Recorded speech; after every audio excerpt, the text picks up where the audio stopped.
Good afternoon. How is everybody today? Welcome to our distinguished lecture today. My name is Anna Siefken. I'm the Associate Director for Innovation and Strategic Partnerships at the Scott Institute for Energy Innovation. I want to thank all of you for being here. I have a couple of my colleagues that are here with us with the Scott Institute. Debbie Stein is here in the front. Amanda King is on camera. I believe Jenny Delaney is somewhere in the back. Our incoming director, Jay Whitaker, is also with us. And Andy, is Andy here? Andy Gelman? That rounds out our group. So we're very glad to have you here. It is actually a great honor for me to present our speaker for today.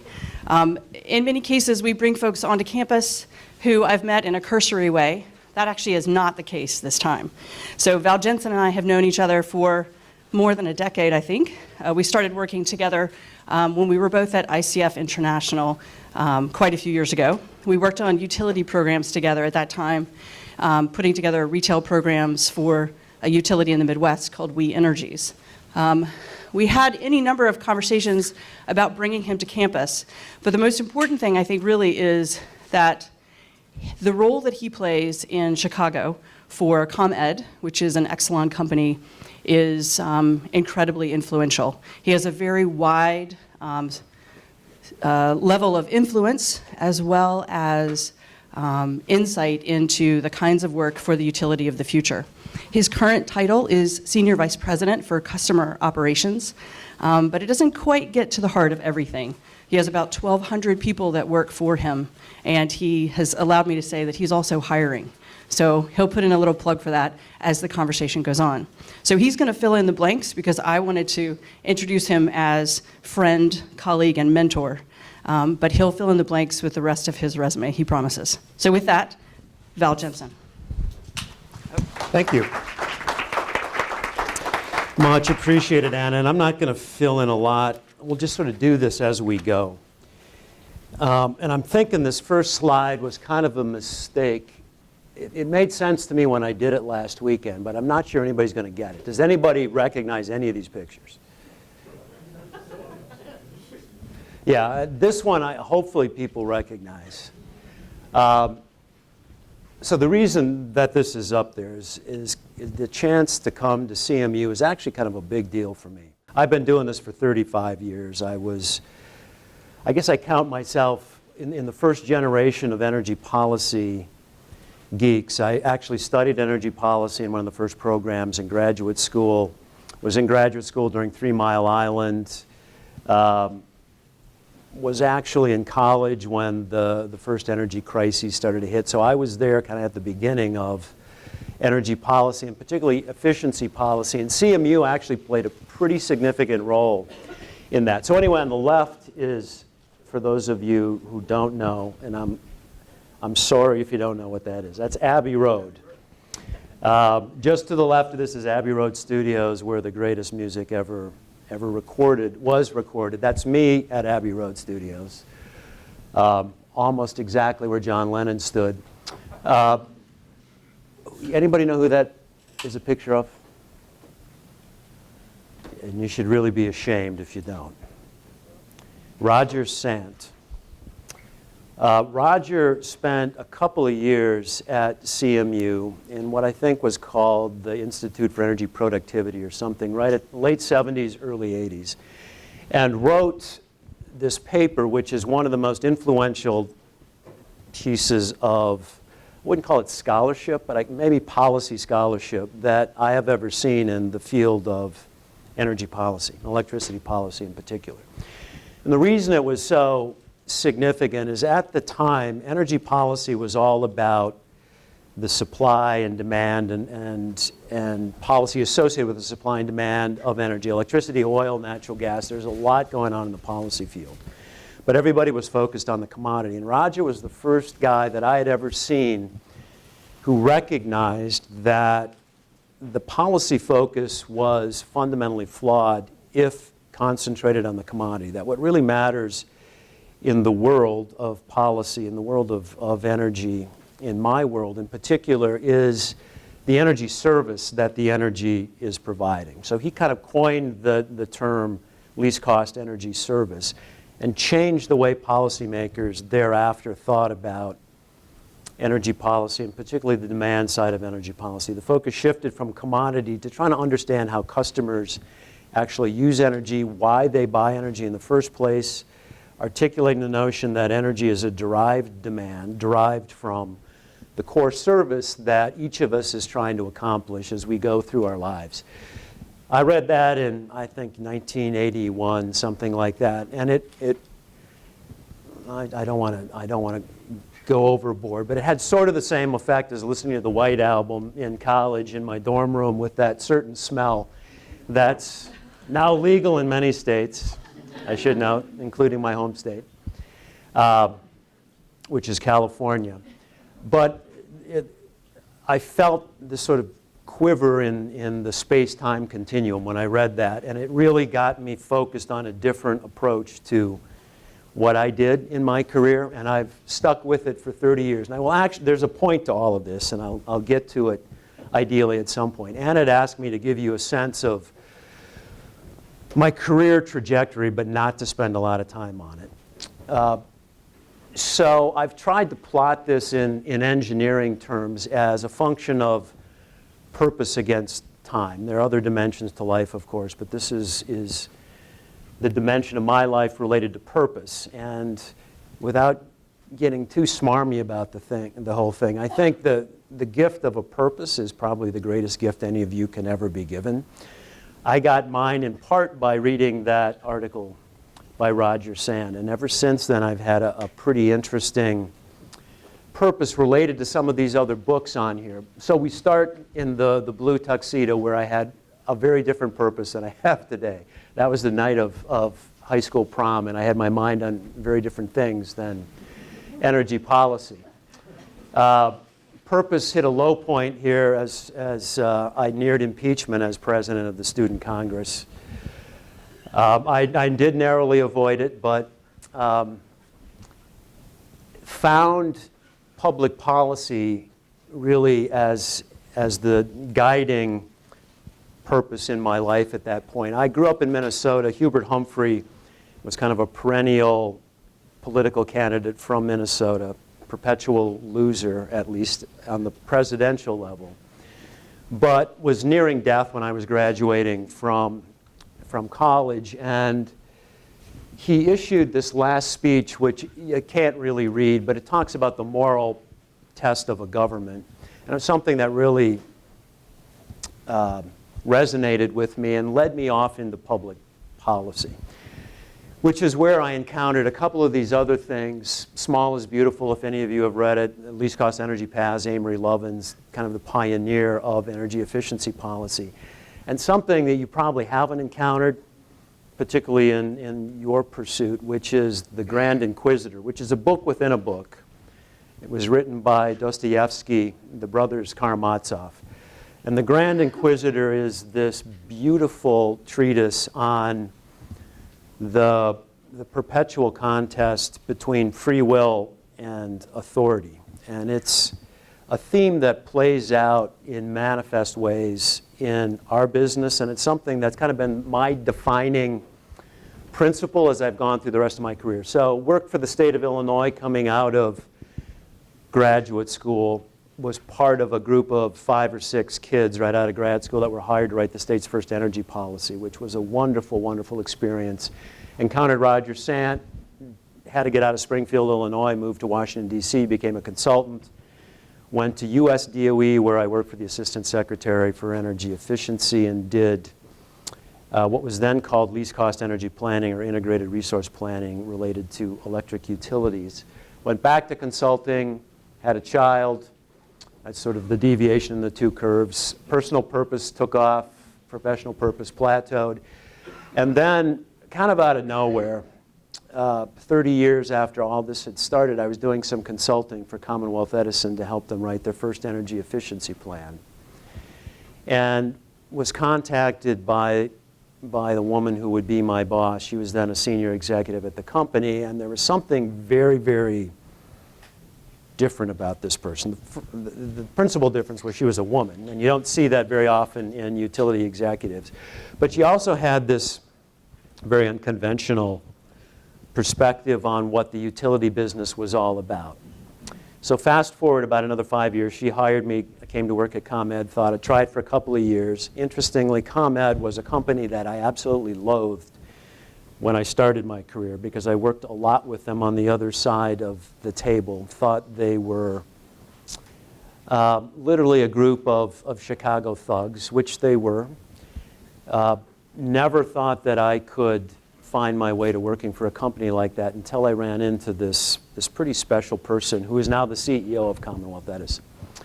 So we struggled for 5 or 6 years trying to understand where this business was going. It was clear to us, having gone through restructuring in Illinois and come out the other end as a wires-only company, that something was changing in a kind of a fundamental way within our business, but didn't quite understand what it was. Lots of conversation about disruption and distributed energy resources and what they were going to do to the business, but none of that really rang true for us as a reason to get excited about what the future might look like.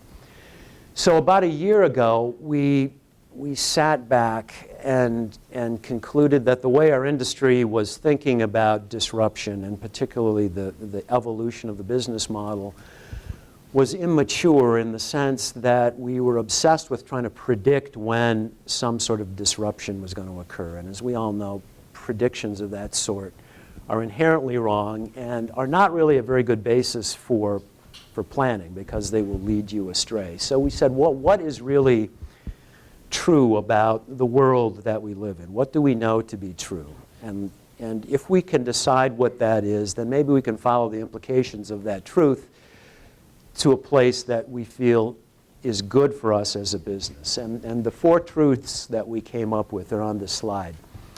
Don't seem particularly interesting, but this is where the work of Roger Sant and Dostoevsky start to come back together for me. First truth, which is something you all live with every day. In fact, the first 3 over on the left of this slide are maybe self-evident to you, but they weren't necessarily being recognized in our industry as the real drivers of the disruption.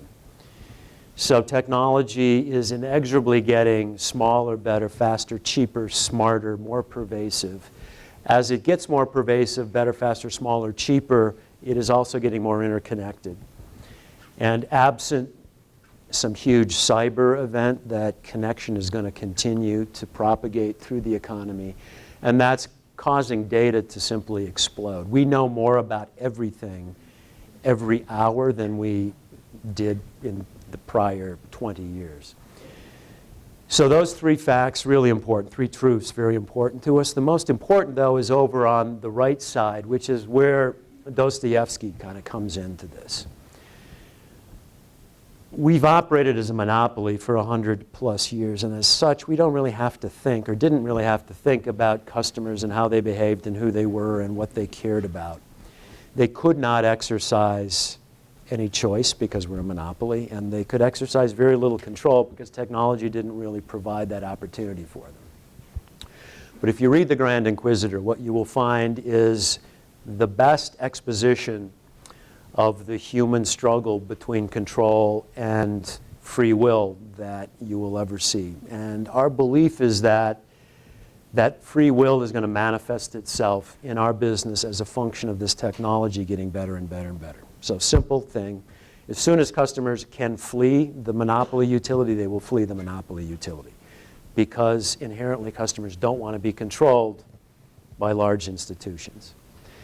So these 4 truths combine with a 5th, which a lot of people don't necessarily recognize, particularly since the election in November, but there is a climate imperative that at least our company believes we have to address, and that's going to force us to make decisions that are fundamentally different than we have made historically.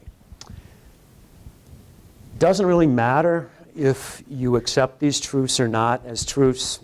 They will manifest themselves in a variety of ways. And so when it dawned on us that we should be thinking about the implications of truth as opposed to trying to project when something was going to happen in our world, the future suddenly became much more clear. It's not a question of if this industry is going to be transformed. It may be a question of when, but that's an issue for someone else to worry about.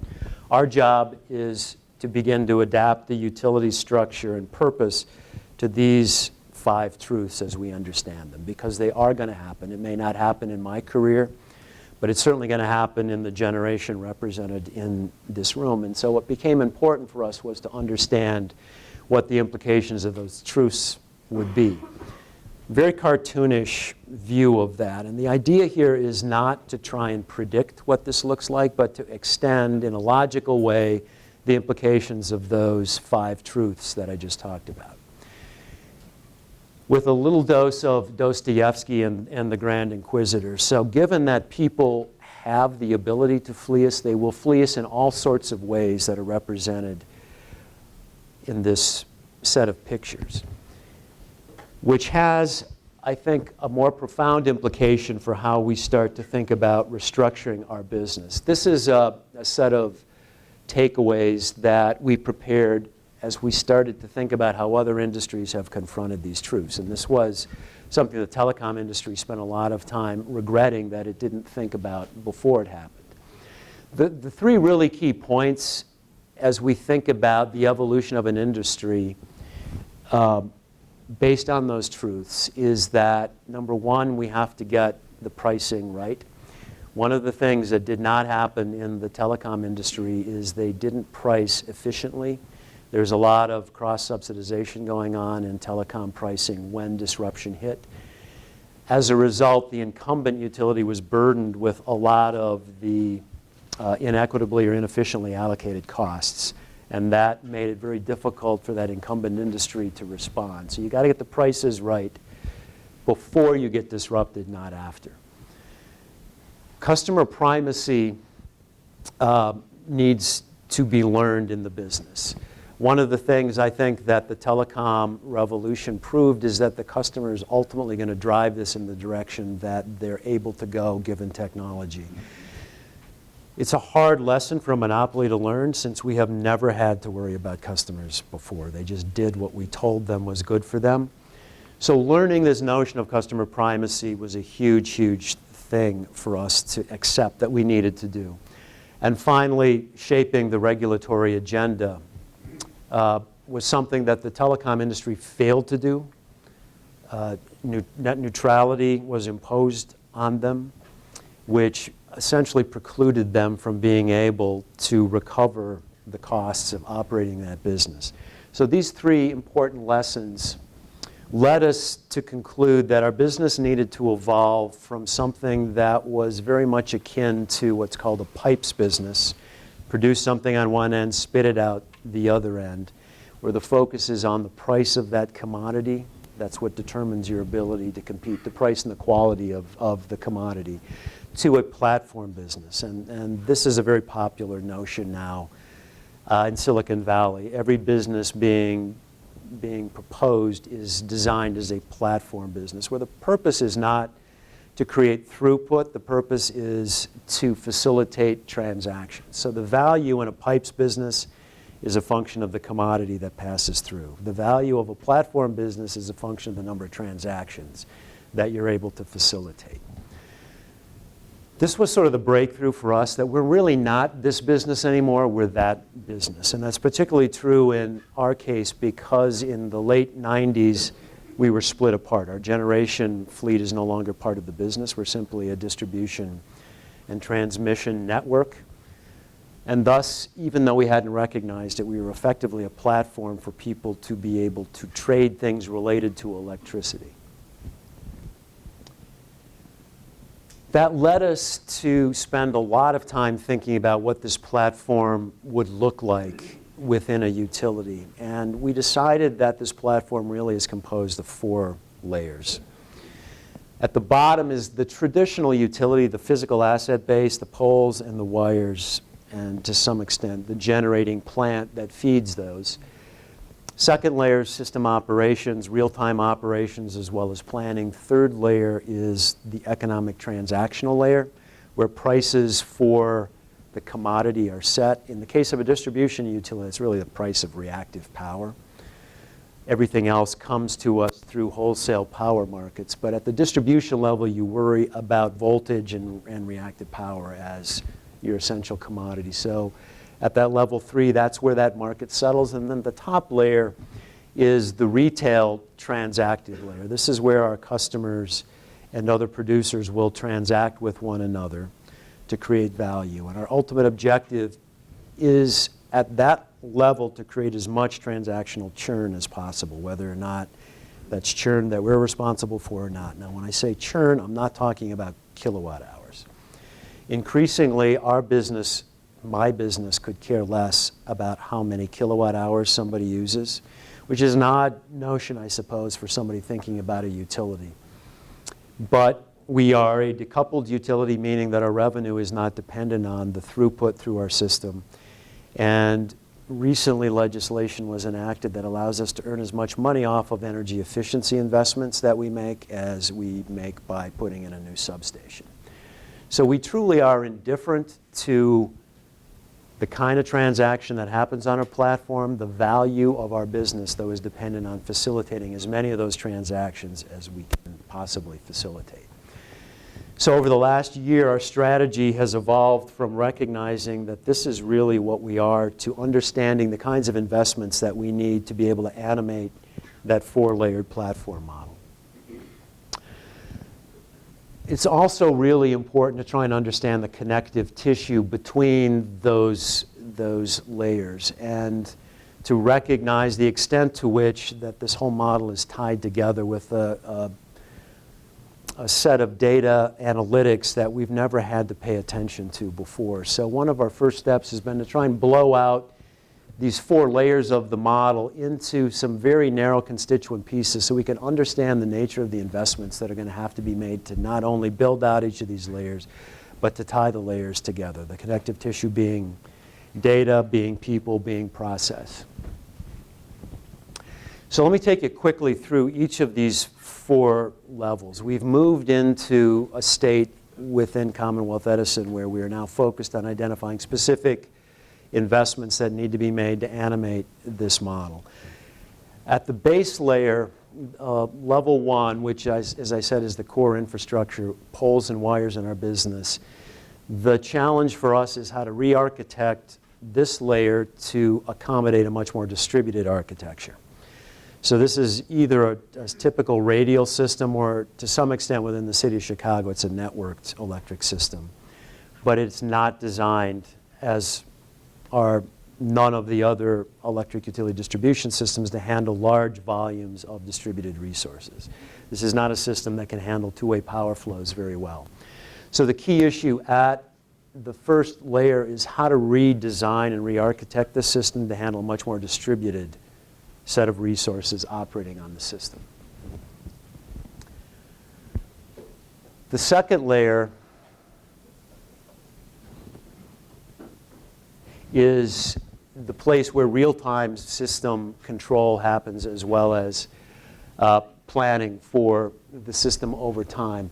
This is something that for a traditional utility is really pretty foreign space. This is the world of advanced distribution management systems, distributed energy resource management systems, things that really are still mostly sitting in places like this as people try and develop the IT infrastructure that's going to be able to control thousands of dynamic points on a system. So this is a piece that we're really trying to understand to a much greater extent, both the nature of the technology that we need and how that technology needs to interact with the different layers in this system. The third layer of this is the one that's probably the least understood by us, which is why even the slide is a little bit murky. This is the layer in the model where the economics of the system settle. And in a distribution system, that's not something that we've ever really had to worry about settling. This is voltage, this is reactive power. But it's incredibly important to figure out a way to settle this stuff in an efficient way. So right now, our utility settles this market for distribution services using tariffs. We simply determine what we think the price for purchase of energy from a solar rooftop system should be, and we post a tariff and everybody gets the same price. That's not an efficient way to settle a distribution market because it fails to recognize the difference in cost and value across time and in different parts of the system. So the struggle for us right now is to develop a new way to settle that transactional market on the distribution side in an efficient way that gives the right signals to people who may want to locate distributed energy resources as to where they should put those resources, where the highest value would be. One of the interesting things we have learned as we've started to puzzle our way through this is that, maybe no surprise to some of you, our system's pretty overbuilt, even on the distribution side. So there are very few feeders on that system that experience any significant constraints up to, as far as we can tell, fairly high loadings of distributed energy resources. Assuming those constraints existed, what we need to do is find a better way to clear that market to help make those decisions about where we want to see distributed energy resources located. But I won't lie to you, we really don't have any clue as to how this thing is going to work. And then finally, at the top level is the market for retail energy services. And this is an idea that goes back to Roger Sand. And the recognition that when people trade at the retail level, when you and I buy electricity, we're not really buying electricity because it has any inherent value to us. We're buying it because it animates another production function within our home or business. It allows us to make light or heat or cool air or whatever it might be. So the idea here is to create as much transactional churn as possible because that is what determines the value of any kind of platform model. So right now, the only sort of transactions that we have going on here are buying electricity and to some very slight extent, people selling electricity back to the utility from rooftop solar. We only have about 800 rooftop solar installations across the system right now. But ultimately, we believe the logical extension of this retail model is a peer-to-peer exchange, whether that's autonomous or whether people are actually able to engage in trades. What we're building toward is a system that allows you and I to trade energy service, essentially, so that as your load curve for service is the inverse of mine, potentially, you and I have an arbitrage opportunity, and we need to be able to trade against that. The value in any given transaction is so small, typically between you and I, that it would not make any sense for us to spend a lot of time trying to figure that out. So the holy grail of this level of the platform is some sort of autonomous capacity for the machines in our houses to talk to each other and to make these trades seamlessly. Technology that I don't think exists yet, but that's ultimately where we think this model is going. So the challenge for us is how do we decide which investments we need to be making now to ensure that this model can evolve to that point where you and I can make these trades either deliberately or autonomously. That requires another thing which we don't have, which is portfolio theory. We've never, typically in a utility industry, we figure out what capacity need we have. We go to a regulator and say, hey, if we don't build this, we're not going to be able to serve our customers. They go, okay, build it, and it is deemed used and useful. Increasingly, the investments we're going to need to be able to make for this utility of the future are risky bets. We're not sure if the world is going to evolve in a way that will make these investments worthwhile or not. So we need to build a portfolio of investment that yields an expected value across the portfolio of something that a regulator would accept, but that also accommodates the notion of failure. And failure in our industry typically just means disallowance. If you make an investment in something that doesn't work, you don't get to get your money back. And there's no way this industry can evolve to this point with that same sort of stricture in place. And so we believe we need to develop the kind of portfolio theory that will allow our regulators to approve a basket of investments that will lead to an overall improvement in social welfare, but which gives us the ability to fail. Because absent that, there's no way this evolution is going to be able to happen. Finally, or almost finally, a set of core questions that we're struggling with. And many of these come from the fact that we're a regulated utility. The utilities that I talk with, and maybe to a lesser extent Commonwealth Edison, my own utility, are obsessed with the fact that we're going to be disintermediated. So the question is, how do we maintain some sort of primacy with our customers? I think that's the wrong question. I don't think it matters if we're disintermediated or not, so long as we remain the platform on which people transact.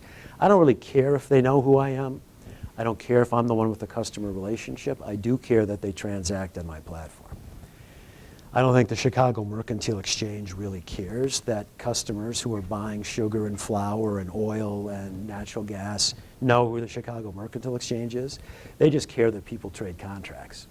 That is what establishes the value of that platform, and that's sort of the idea that we're pursuing here. Two other really important questions for us. Revenue model. So while I mentioned, I think quickly in passing, that under our model, we earn what's called the regulated rate of return. So we're allowed to recover all of our operating costs, and then we have a capital base on which we earn a rate of return. That's an allowed revenue requirement. And then we recover that revenue by charging you for every kilowatt hour you use. Except as a distribution utility, I don't sell kilowatt hours. I really almost have nothing to do with kilowatt hours. I have to do with connecting you to somebody who will sell you those kilowatt hours, but that's not my business. I've got a revenue model that requires me to focus right now on maximizing throughput of my system, which is contrary to virtually everything else I've talked about up here. So I need to change my revenue model so it is not dependent on the throughput of the system, but reflects more what that system is doing for you, which is giving you access to energy service. It's much like the cable model. If I can't shed this revenue model, I'm in real trouble, because in the electricity business, demand is going down almost inexorably. Electric vehicles may slow that decline, but the demand for electricity from the utility is declining. Our load growth is going down by like 0.5% per year because of things that we're intentionally doing. We're trying to get people to use less electricity. So unless we can get off of this revenue model, we're going to be in trouble. Second big issue is the geographic scope. We're an infrastructure business, essentially. We've got an infrastructure platform. There's no reason that we couldn't be in adjacent infrastructure businesses, because we know how to dig holes, we know how to dig tunnels, we know how to string things up in the air. We build things that are related to infrastructure. So one of our questions is, how far do we expand horizontally into adjacent infrastructure? Do we start taking an interest in water metering, in water delivery, in water billing, in natural gas? We've got a huge fiber network that could be expanded dramatically. Do we become a telecommunications company? Because it's just natural, given the rights of way that we have and our ability to put fiber on poles, we become almost more of a telecommunications company than an electricity company. So the expansion horizontally and the nature of the revenue model are two huge questions that we're still trying to puzzle our way through. So my last point is that I feel a little bit like we're a 12th century mariner. We're on a ship.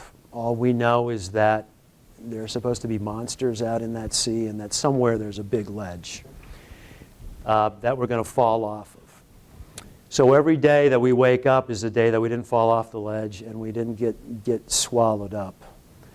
And that's sort of really the story of our business going forward. It is a day-by-day journey into some place that nobody has ever really been. Most of the other industries that have gone this way, airlines, telecommunications, transportation, have been disrupted in a huge way, and the incumbent companies, to a great extent, are no longer around.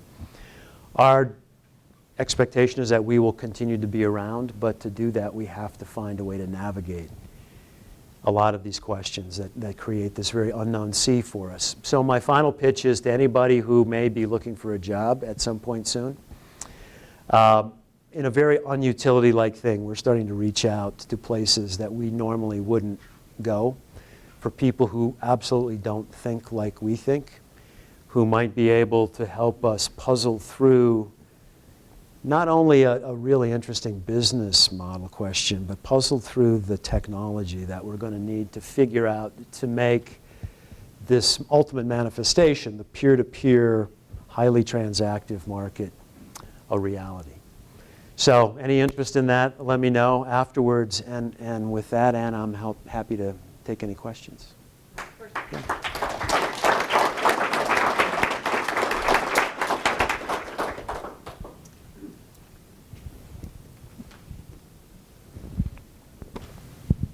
Thank you, Val. Really appreciate you being here. I'm going to ask for questions, so I'm sure that some of you must have them. Ed, here, I'm going to hand you the microphone. Thanks, Val. I'm Ed Rubin, one of the faculty here. Talk to us about vulnerability. You haven't mentioned that, but a lot of these interconnected, whether they're services, platforms, particularly if they're done through wires or computers, obviously it's not unique to your industry, but tell us how you think about that. Are you potentially creating something which, if disrupted, will go nuclear?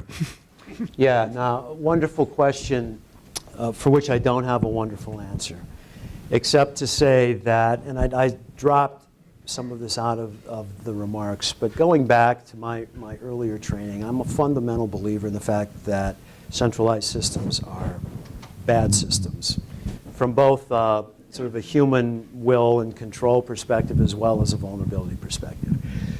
So while I wouldn't say that's an explicit part of the agenda, we're trying to evolve this system to a more distributed architecture that is not as vulnerable to disruption from a central source. Now the problem is, even with the distributed architecture we're starting to see, you can't, as a homeowner, you're not set up to be able to disengage yourself. If the system goes down, you're screwed still. But that doesn't have to be the case if we work harder on the interconnection standards that we're building as part of the system. So the idea is to encourage greater and greater decentralization from my perspective, which would allow, I think,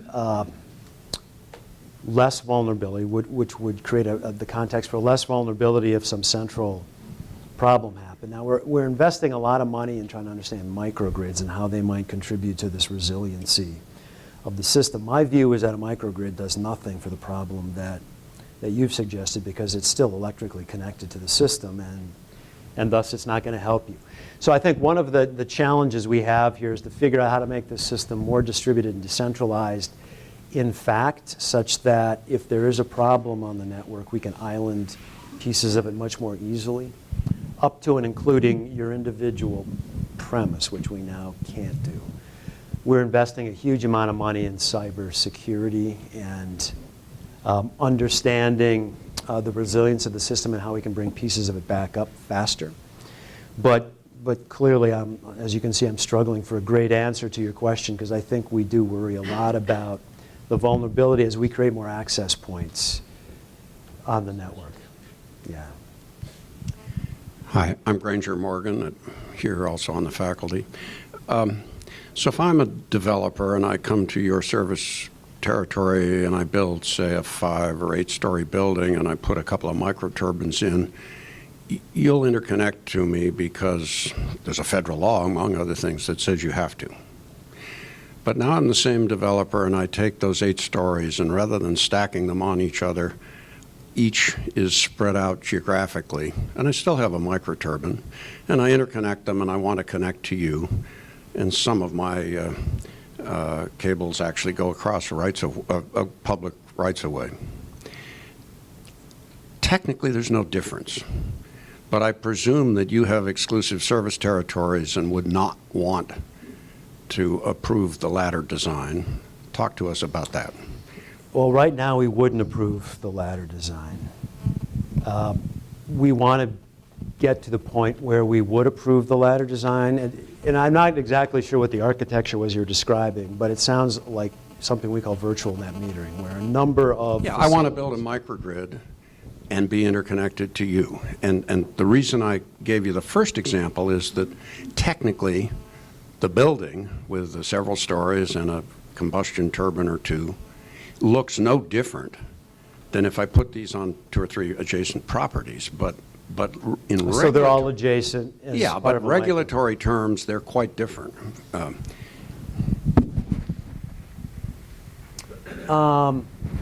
Yeah, so I don't know that I can give you the perfect answer with respect to policy. I can tell you that it would be our desire for that to be able to happen. To be able to happen. From my perspective, as long as you remain electrically connected to me and are transacting on this broader network, then I come out ahead. I've got a problem with how I figured out the revenue model here, but that's a detail. I think the scenario you're painting is one that we are trying to find a way to be comfortable with. The reason I'm framing it is that though you're obviously trying to be innovative, I would have thought that private entities were much more likely to be innovative in small microgrids down underneath your distribution system, that you run them all yourself.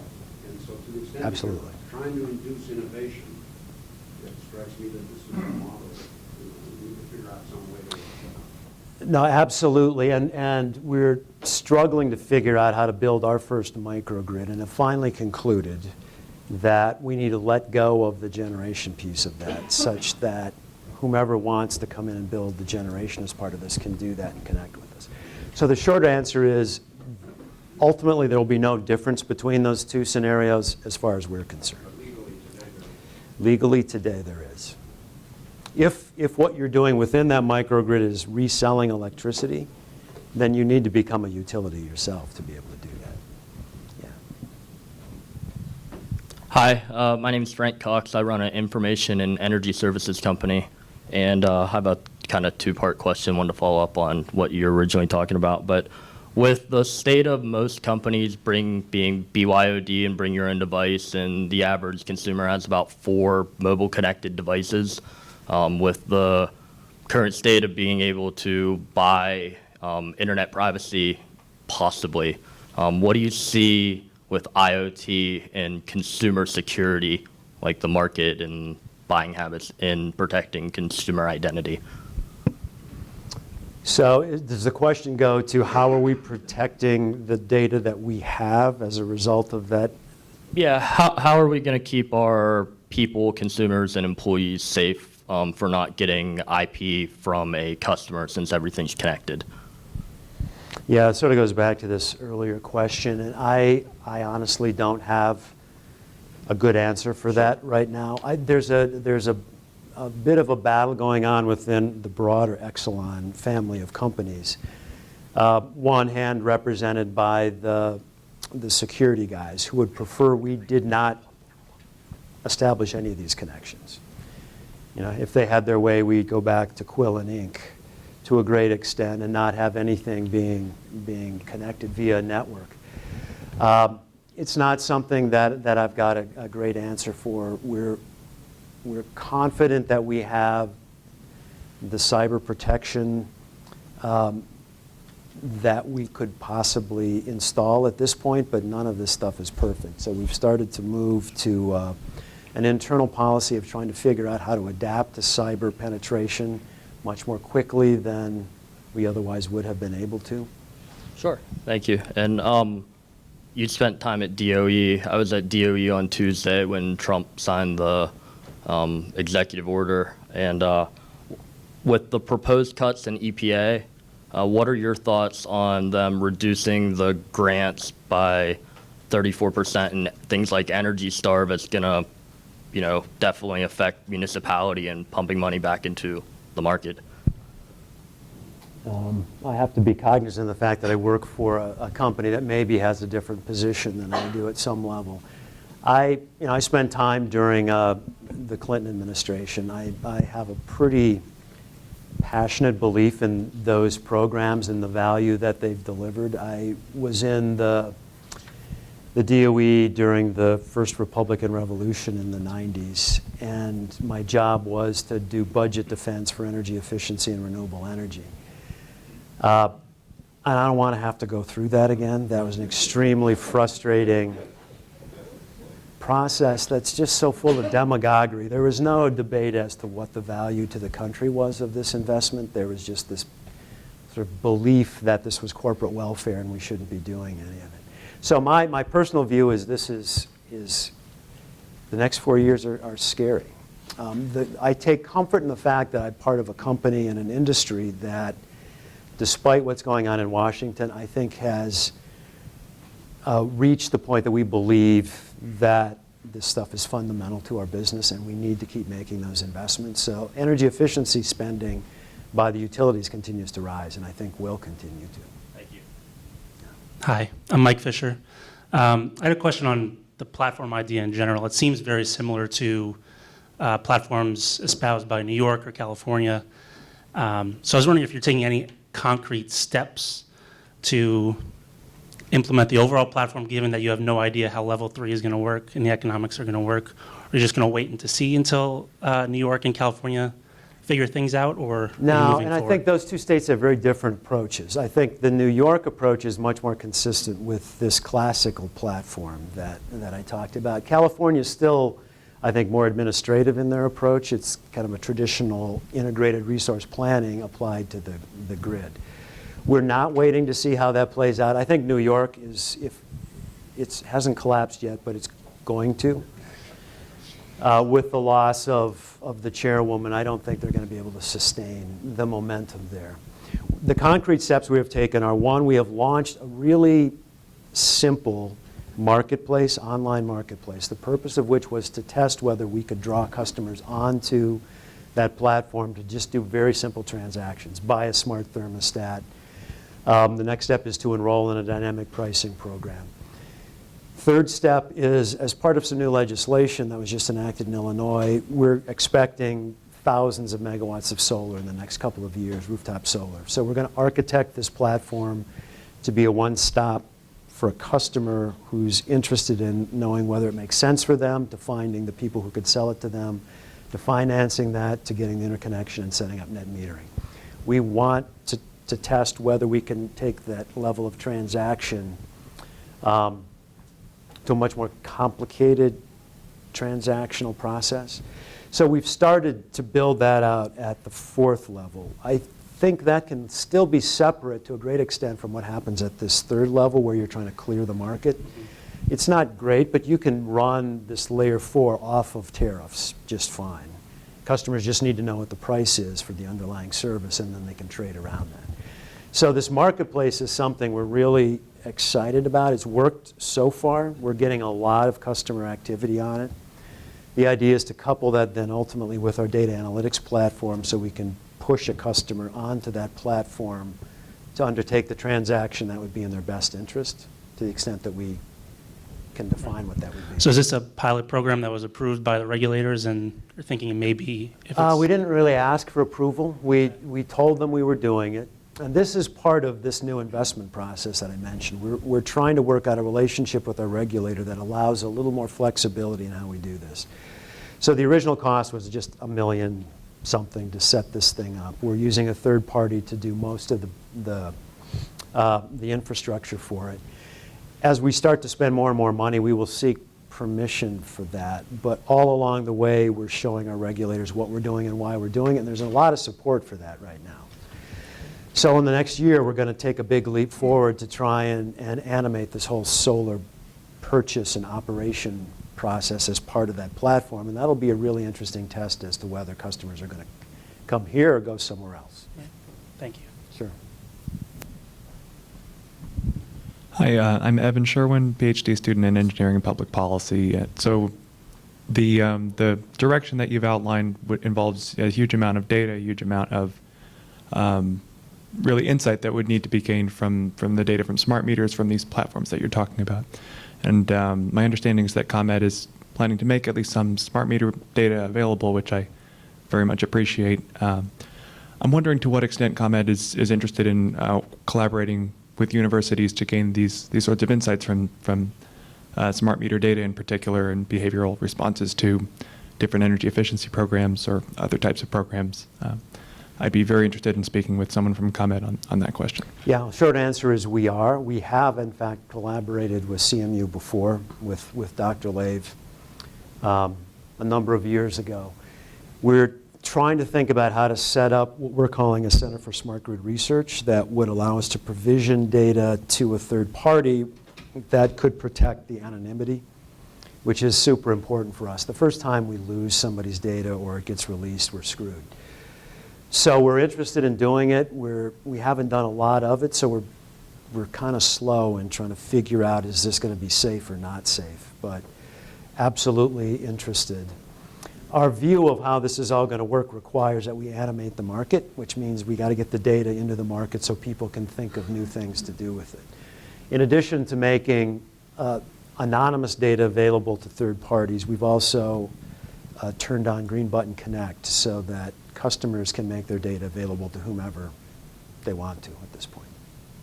Thank you. Sure.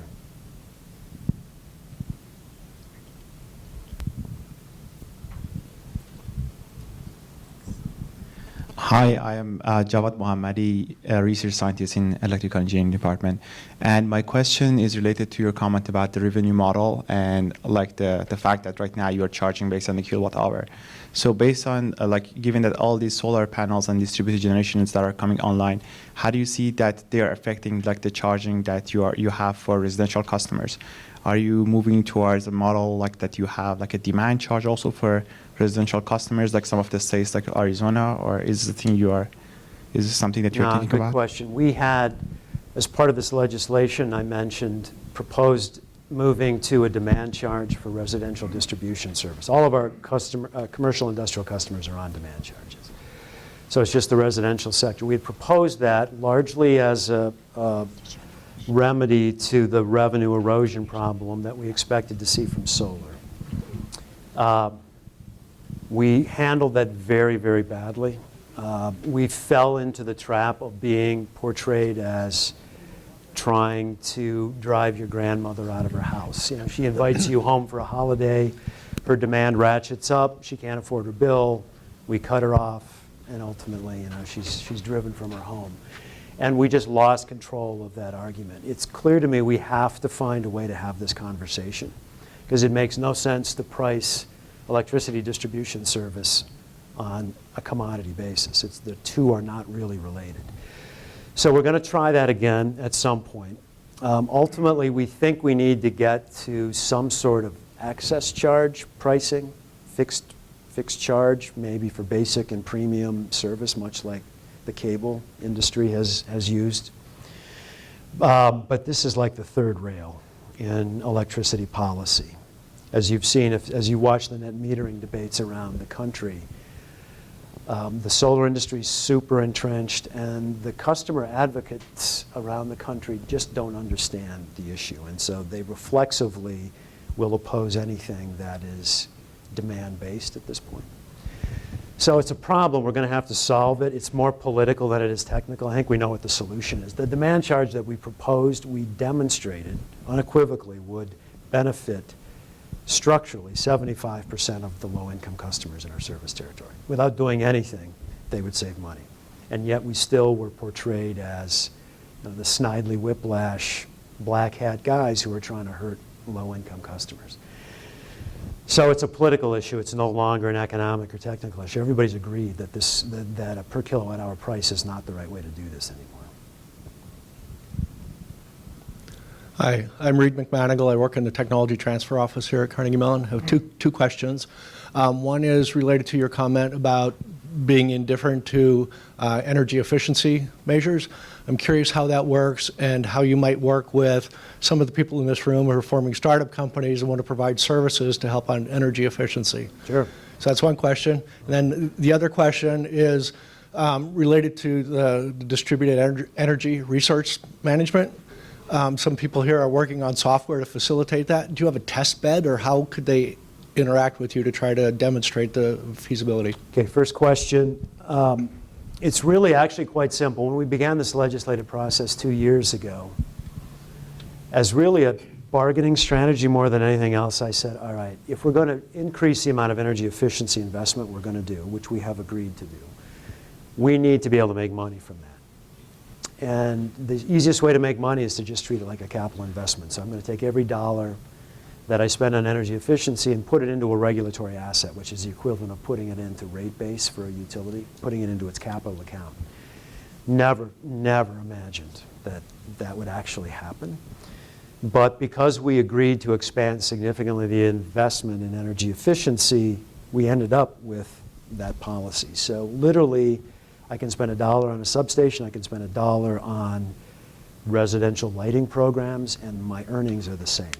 So I am truly indifferent to those two sources of investment right now. What that means for energy efficiency, a couple of things. We are absolutely looking for third parties who have new ideas as to how to get energy savings, particularly those that can take advantage of the smart energy infrastructure we're starting to build out, so smart meters, smart meter data. Would love it if somebody has a product that we could work with if we provide an in-home gateway or hub, somebody who has technology to do control of different in-home or in-business appliances. But yeah, we're very interested. As part of this legislation, our R&D spending for energy efficiency went from $3 million to $20 million a year. So we've got a lot of money to invest in this and are interested in ideas. As to the DERMS, yeah, I don't quite know that as well because I work on the customer side, but I think people would be interested. My engineers told me before I came over here to find out who was doing interesting stuff and let them know. So yeah, in both cases, yes. Hi, I'm Jamie Haberfield. I've worked at Quanterra and Duquesne Light Company. And it seems from your presentation, you suggesting that you believe there's a lot of value in ComEd running that marketplace or platform and keeping all the data about all the customers' transactions. And do you think there's a possibility that PJM might look to evolve to become that marketplace and do so on a more regional basis? And if so, would ComEd oppose that? Yeah, good question. We've talked about that. Whether it's PJM or not, does it make sense? Is there a natural border to our service territory? And the answer is no. This market ultimately works better, I think, the larger it gets. This is something that's really amenable to scale. So we're trying to get into this as quickly as we can so we understand it as well as we can before that happens, because I think inevitably somebody's going to try and figure out how to scale this. And that ultimately may be the better idea. I don't think that changes anything I've said. As long as those transactions are in some way happening on my platform, if what you're trying to do in your home or business requires that you're connected to me and get data from me, then I think I'm still okay. I don't care if it's a third party actually running the marketplace. I just care that it's being done on my platform. Does that answer? Okay. Hi. I'm Jovan Ilic, and I'm faculty here. And I have a question about this business model. So you are distribution utility, right? So you make money by providing service use of wires. So now if you have distributed generation, the use of wires is going to decrease, right? The volume of kilowatt hours that we push through those wires will decrease. So your revenue is going to decrease. Yes. So how are you going to explain this to your shareholders? Pretty easily, because as part of this legislation that I mentioned, we have a formula rate in Illinois, which basically means we don't go through these big rate cases. We file every year a bunch of data that gets put into a formula that spits out what our allowed revenue will be. That formula rate process had a deadband of plus or minus 50 basis points, meaning if weather or demand fluctuated within a certain amount, we didn't earn any more money. It was a deadband. We zeroed out that deadband. So now if there's any deviation in load from what the rate is based on in the formula, we true up the next year. So we don't lose any revenue. It's automatically trued up. It's called decoupling. The problem with that is if load is declining, your rate then is constantly readjusting upward and upward. And at some point, you can't do that anymore. You're going to have a customer revolt. So we need to get off of that per kilowatt hour billing determinant, because that is the problem with our business model. Otherwise, I don't care how much throughput goes. I need something that prices my service based on the service, which is a connection and an ability to use the network to move power. So if you're a solar guy, you're putting power back in, you're taking power out. I want to charge you for your ability to connect and do that, not charge you for the amount of kilowatt hours you buy from me. So you would charge differently for suppliers and consumers? No, that was a hypothetical. What I ultimately want to be able to do, my preferred pricing model is based on your characteristics as a customer, maybe the level of service, 120, 240, whatever it's going to be. I'm just going to charge you a flat fee, $75 a month, to connect to my system. And that's it. If you want a higher level of service, I'll charge you more money. Then what I'm susceptible to is people actually cutting the cord and going off grid, which I don't think is a near-term risk for me. I think people are still going to want to use the system as their battery in a lot of cases. I have to go here because of the sound system. So a lot of the policies you've talked about are at the, I presume, at least at the regional, the state level, that kind of thing. So if you were the, say, Secretary of Energy, and you had some influence on what Congress is going to do, what policies would you pass to make things easier for your business? So that's a purely hypothetical question. This is a purely hypothetical question. Because I don't think that's going to happen in the next 4 years. But one of the issues that's going to get really complicated is what the definition of a utility is and what a sale for resale would be and what a wholesale sale is. That's going to need to get resolved at the federal level, because as you and I gain the ability to transact, the line between a producer and a consumer obviously gets very blurred. So technically under Illinois law, if you're selling to me, if we set up some sort of transaction, whether it's based on dollars or some kind of cryptocurrency, it's a retail sale and you become regulated as a utility in Illinois. So we're going to have to rethink what a wholesale and what a retail transaction looks like. And the feds are going to have to, well, it could go one of two ways. The feds assert themselves and claim jurisdiction over more of these transactions, which could actually lead to more consistency across the country in terms of how this stuff gets regulated. Or the feds pull back and defer to the states. I think in the near term, the lessons that I've learned over 30 plus years is best if the feds pull back and let the states experiment with some of this before they try and articulate a broader policy. So create a benign regulatory attitude to some of these experiments at the state level so we're not having to deal with all sorts of petitions.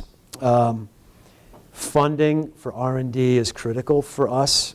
We probably have 4 DOE grants right now that allow us to test one or another of the ideas that I talked about.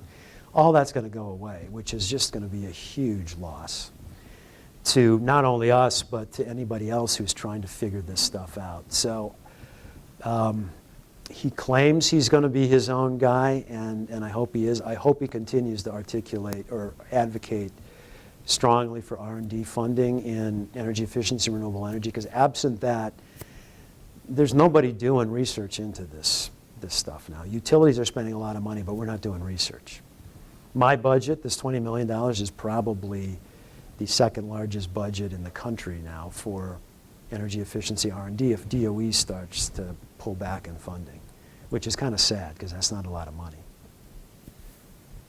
Did that help? Thanks. Hi, I'm Michael Craig. I'm a PhD student here as well.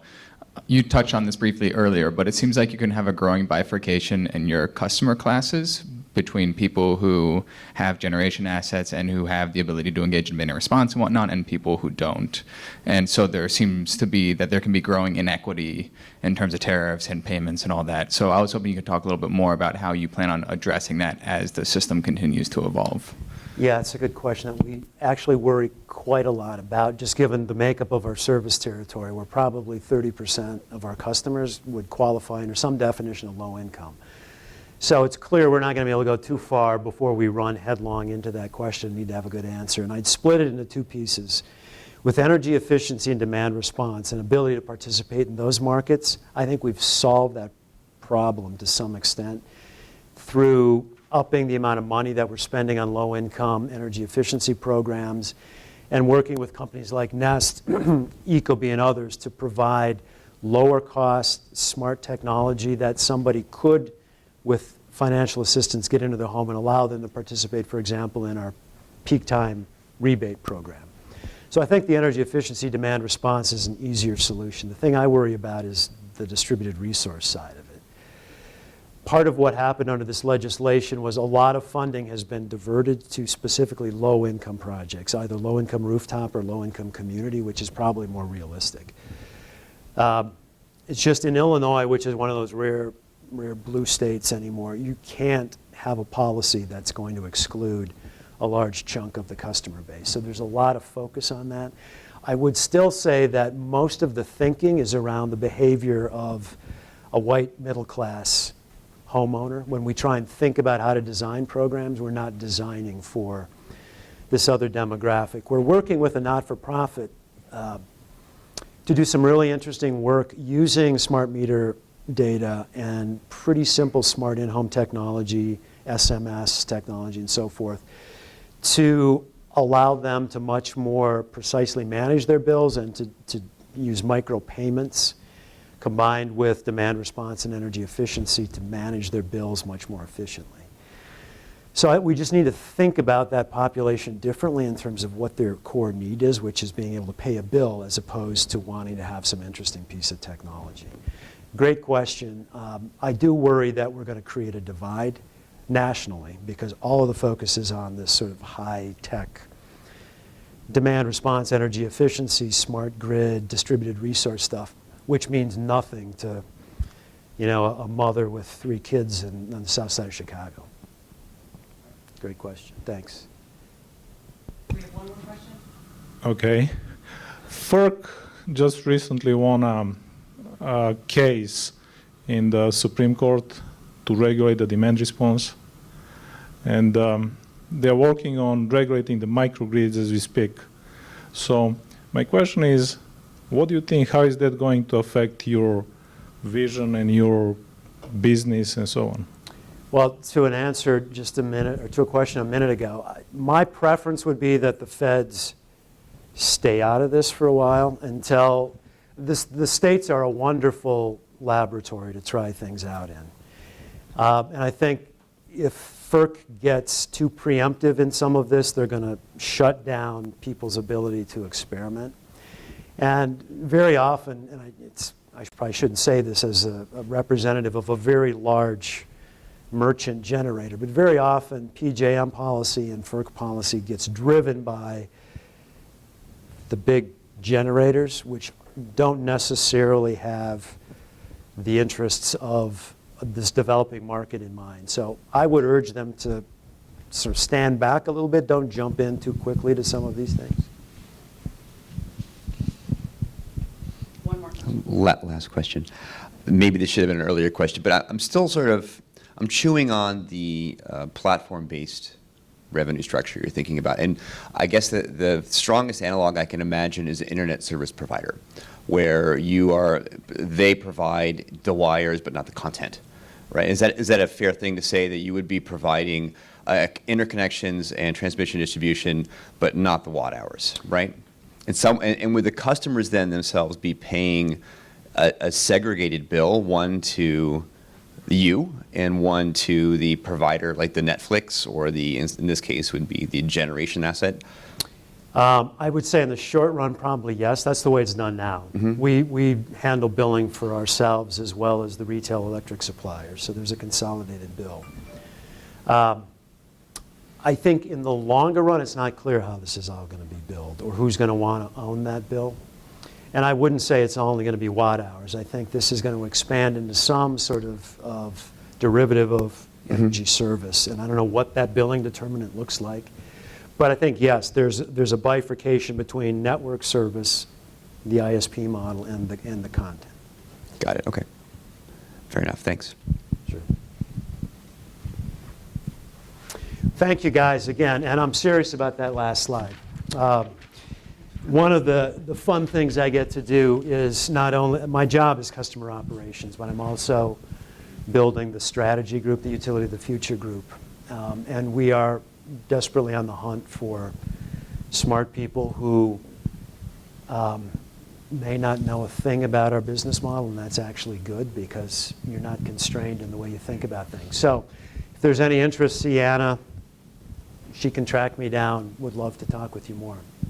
So Val, from all of us, I just want to say thank you very much. Yeah. A little token Thank from you. us. And if we can get a round of applause for Val, it was great talk.